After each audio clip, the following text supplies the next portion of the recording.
So, onto my booking and building Wrestlemania, the main events. Uh, huh. I've gone through the mid card, I've gone through the lower card. Two matches left, and they are the my respective main events of the show. My big matches. Ninth match of the card would be CM Punk one-on-one with John Cena. Now, on the very first Raw of the new year, John Cena would come out, cut a promo saying he's going to win the Royal Rumble, promising the fans that he'll go on to headline Wrestlemania against the WWE All-World Heavyweight Champion. Cena will be cut off by CM Punk, who will tell Cena that he should go around telling the fans lies, because it will be, in fact, CM Punk that will be winning the Royal Rumble, and it will be CM Punk going on to WrestleMania to main event against the WWE World Heavyweight Champion. Cena will retaliate, calling Punk a loudmouth and saying that while he talks a big game, that he can't back it up. And that he's a coward, and challenges him to a match that same night on Raw to see if Punk can prove otherwise. Punk, obviously being the man he is, he accepts, and Cena makes him tap. Counters the GTS into an STF, and Punk taps out. Now, en route to the Royal Rumble and beyond, Punk refuses to accept that he lost, that Cena made him tap out, that Cena defeated him. Punk says that that the first time they meet, that Punk will eliminate John Cena from the Royal Rumble, and that he will prove that he's better than John Cena. He will get one over on John Cena. Cena will then play up CM Punk as somebody who isn't quite all there, maybe a bit of a psycho. Play him up as somebody who's not entirely sane, and would have sort of Punk go with this by attacking John Cena during a live backstage interview segment, nailing him with a lead pipe, which would actually take him out of the Royal Rumble match, which would be about to happen, sort of a preview of the Royal Rumble with a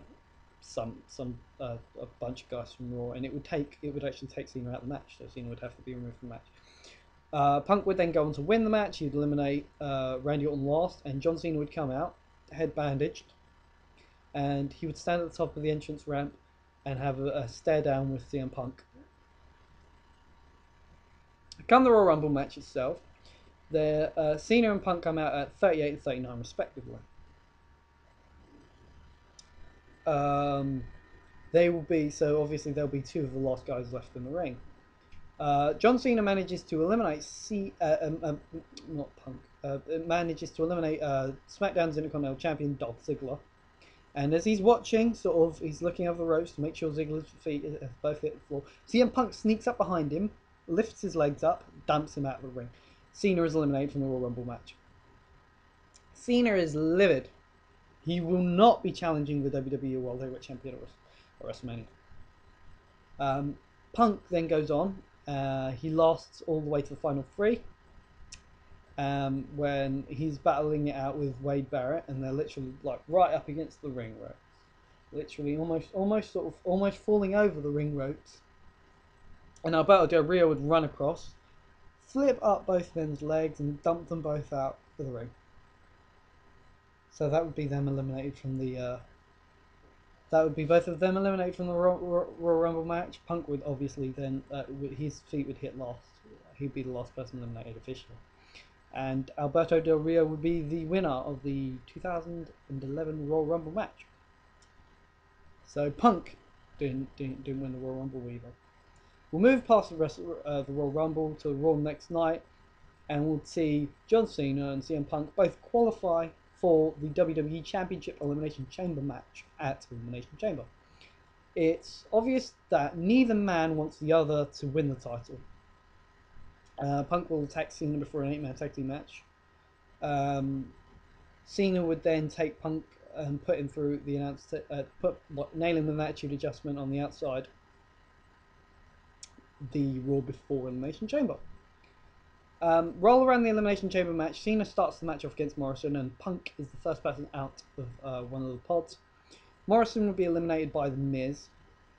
who would come out fifth. Uh, and Punk would then be eliminated by John Cena, who would nail him with the FU onto steel grating, much like they did in the actual chamber. So they're sort of 1-for-1 pay-per-views with the Cena victory that Punk doesn't accept, lingering in the background. John Cena would then be eliminated by Randy Orton. Would then be eliminated by the Miz after Randy Orton nailed him with knockout, and Miz would then eliminate Randy Orton, and that would be Miz's victory. Miz would retain the title. So neither Cena or Punk are going to be WWE champion going into WrestleMania. So neither of them are going to be in the main event. With Cena left, with his thirst for the world title, the WWE title, left unquenched, Cena will tell the WWE universe that he's going out and he's looking for a challenge, and that if there's anybody out there that thinks that they can beat him, that they come out and he will take them down. CM Punk will come out. He will cut another promo, another anti-John Cena promo. He'll call John Cena the poster boy for a new age of superheroes. People that aren't wrestlers, people who are sports entertainers, who aren't technically sound, who are big, muscular bodybuilders, and who would pick apart Cena and Cena's character, the whole 5 moves of doom thing. This would get Punk a lot of heat. Punk would then claim that Cena's nothing but an entertainer, and that in an actual wrestling match, Punk would be able to own John Cena.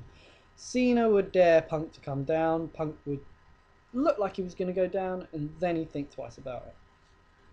Back up at the entrance ramp, Punk says that he will beat John Cena, but he will do it on his terms. Next week on Raw, Cena versus Miz in a non-title match. Punk would interfere, nail Cena with the GTS. He'd get on the microphone and he'd say that he just proved that he could put John Cena down for a 3 count, and that he will do it again at WrestleMania. Punk calls Cena a joke to the company. Cena says he's done everything he can for the company. He's given it his heart and his soul to put absolutely everything into the company, and that he is WWE through and through. Neither man really gives an inch, and it come round to the last Raw before WrestleMania, where they're both in the main event. John Cena would end up spearing CM Punk into the steel steps, taking himself out in the process, and then allowing Triple H to get the pin on Miz, and then pose in the ring with the title after at the end of the show. My main event would be a triple threat match for the World Heavyweight title. It would be Edge versus Alberto Del Rio versus Christian. And going into the Royal Rumble pay-per-view, Edge is looking for a challenger. He hasn't got a challenger. Del Rio would be the guy that answers the challenge, but Edge would then say Del Rio's already had his shot. He failed at TLC. Why does he think he deserves another shot? He doesn't. Vicky Guerrero would say that Del Rio will have a #1 contender match against a mystery opponent. Mystery opponent would turn out to be Christian. Christian would win. Del Rio would then he'd qualify for the Royal Rumble and would slowly, quietly build himself up as saying he's going to win the Royal Rumble match. Christian and Edge would then they'd come back and they'd be friends, and it would be the Rumble match for the title would be built upon two guys, two friends who have mutual respect, that both want to go, that both want to be world champion.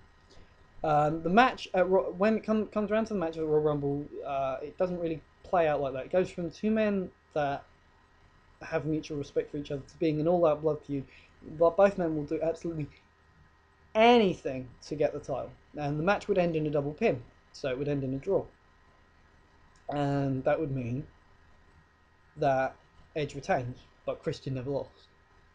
Del Rio obviously wins the Royal Rumble match elsewhere, so there you go. The next week on SmackDown, Edge and Christian would have a rematch for the world title. This time it would end in a double countout. They would have 2 ties. It'd be 2 ties apiece. It'd be 2 ties. And elsewhere on SmackDown, they'd have Royal Rumble qualifying matches, and not Royal Rumble, Elimination Chamber qualifying matches, and they'd have 4 guys end up in the Elimination Chamber for the whole time.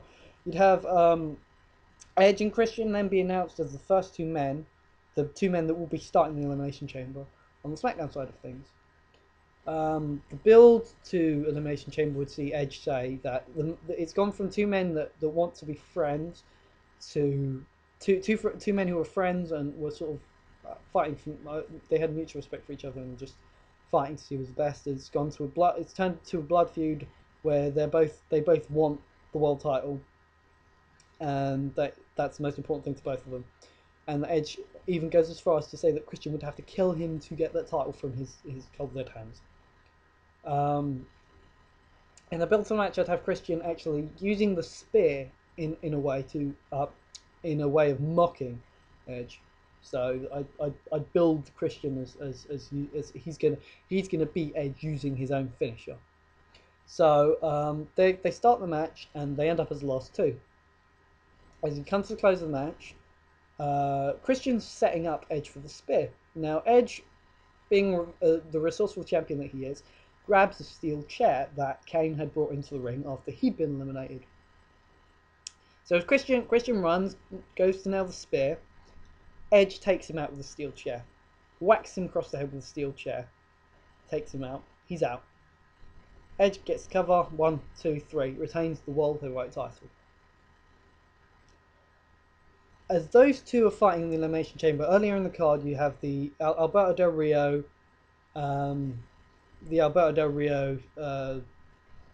brawl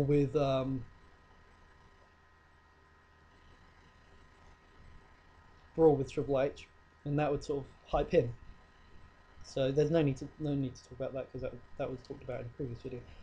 This next SmackDown would roll around and Edge would have a championship celebration, and it would be initially interrupted by Christian, who would feel like he was screwed out of the world title. And Alberto Del Rio will come out and say, it doesn't matter whether you feel screwed or not, I'm the Royal Rumble winner, I'm the #1 contender to the World Heavyweight title, and you're going to have to sit back and you're going to watch Alberto Del Rio win the World Heavyweight Championship. And there's nothing you can do about it. Teddy Long comes out and says, whilst it's true that Del Rio and Edge will definitely be facing each other for the World Heavyweight title at Wrestlemania, there is absolutely nothing that stops Teddy Long from coming in and adding to the match. So he turns the match into a triple threat match and puts Christian in there as well to give him a chance of redemption. In the few final weeks of building towards WrestleMania, I'd have Christian and Edge be the focal point, with Del Rio sort of lurking in the background and cutting promos saying that he's gonna let those 2 beat the crap out of each other, and then he's gonna come in and he's gonna get the win. You're gonna have a preview match, a WrestleMania preview match where you'd have Edge, Christian, and Del Rio in a triple threat match, non-title. Edge and Christian would both be in the ring, and you'd have Del Rio sneak attack, come in through the crowd, take them both out with steel chairs. So the match doesn't actually happen, but it would be a way of saying Del Rio is obvious that Del Rio knows what he's doing. He's gonna play the smart hand, and eventually he's gonna win the match. The final SmackDown before WrestleMania would have 6-man tag team match. It would be Edge, Wade Barrett, and Jack Swagger up against Christian, Undertaker, and Rey Mysterio, and I would throw in Alberto Del Rio as the guest referee. Now, while you have Barrett getting chased away by Undertaker, and you have Rey Mysterio and Swagger out after they've gone through the table, in the ring, I'd have Christian lining up Edge for a spear, and Edge then grabs a pair of brass knuckles out of his trunks. But Del Rio would see him, and he would grab the knuckles off of him. Christian would he'd look on confused, and as Del Rio and Edge have a bit of an argument, Christian would quickly take advantage, grab Edge, he'd set him up for the kill switch, and Del Rio would crack Christian over the head with the brass knucks. Edge would take advantage, nail the spear, Del Rio would count the 3, so Edge wins for his team. Del Rio would then raise Edge's arm at the end of the match, let Edge have his few moments of victory. Then he'd take him down with a flying armbar, and Edge would be tapping. And Del Rio would leave both Edge and Christian laid out in the ring. He'd climb to the top, he'd climb to the middle rope, and he'd point the WrestleMania sign and do the whole "I'm going to win the title" thing. to close out the show. So that's how I'd book the 2 main events. Fuck it if I haven't gone over. Hopefully this video comes up, but I don't know if it will. I might have to redo it, which will fucking suck, but oh well. So do let me know how you feel about these. Peace.